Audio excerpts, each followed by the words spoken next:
Problem investasi blok migas Masela mendapat penekanan dari rakyat Maluku Barat Daya. Rakyat meminta keadilan dalam aksi demonstrasi yang dilakukan di depan kantor Gubernur Maluku pada Senin 21 September 2020.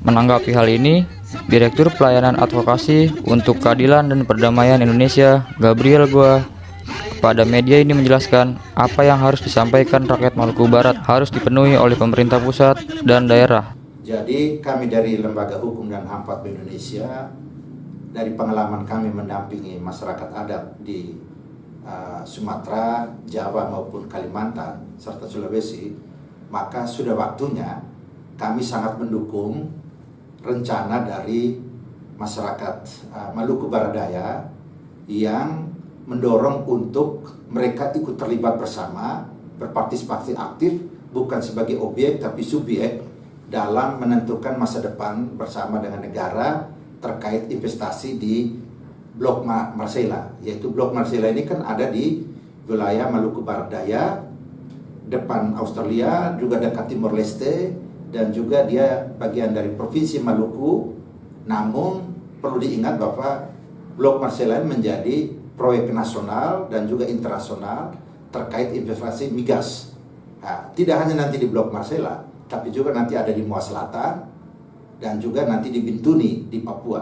Maka partisipasi masyarakat yang ada di sekitar rencana investasi migas ini perlu dilibatkan. Jangan sampai mereka jadi penonton seperti yang sudah terjadi di Jawa, Sumatera, Kalimantan maupun Sulawesi. Ini harus dirubah. Negara, karena harapan satu-satunya Indonesia saat ini adalah investasi di Indonesia Timur. Maka orang-orang Indonesia Timur, supaya tidak terjadi resistensi yang besar, maka perlu dilibatkan sejak dini dalam konteks untuk ikut bersama-sama menentukan masa depan dari Blok Masela itu sendiri. Aspirasi rakyat ini, karena negara hadir dan negara ada karena ada wilayah, ada rakyat, dan juga ada pengakuan internasional. Maka rakyat ini bagian tak terpisahkan dari negara. Maka negara tidak boleh mengabaikan.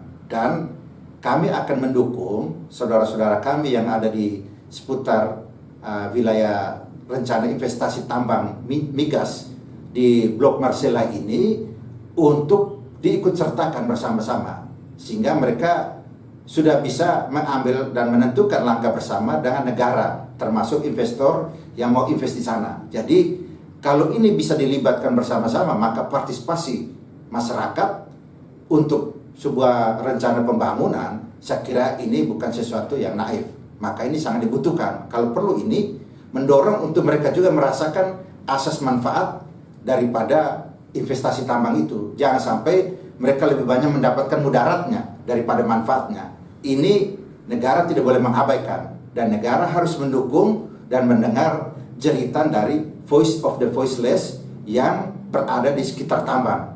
Itu sangat dibutuhkan. Mereka tidak boleh dipinggirkan, tapi mereka harus hadir bersama, kalau perlu ikut bersama dalam menentukan masa depan mereka, termasuk masa depan Indonesia ini. Karena Indonesia ke depan sangat bergantung pada investasi di Indonesia Timur. Selain aspirasi rakyat diterima, Padma Indonesia juga berharap proses migas Masela harus melibatkan semua komponen masyarakat agar tidak menimbulkan masalah ke depannya. Solusinya adalah tentu saja masyarakat di Indonesia Timur, khususnya di Maluku Barat Daya, di seputar wilayah rencana investasi migas, itu tidak boleh menolak. Tapi mereka harus diikut sertakan dalam menentukan, bukan orang-orang dari luar. Justru orang-orang di sekitar lingkar tambang ini, migas ini nanti harus diikut sertakan supaya mereka merasakan asas manfaatnya dari melalui apa? CSR, tapi juga bisa juga share terhadap saham yang ada. Sehingga investor asing maupun nasional atau dari investasi lewat BUMN harus juga mendukung supaya rakyat di sekitar tambang turut Maluku Barat Daya dia jadi maju. Jangan sampai dia menjadi miskin kalah dengan saudara-saudara mereka di Timor Leste maupun di Australia. Itu sangat penting. Kalau tidak, bahaya.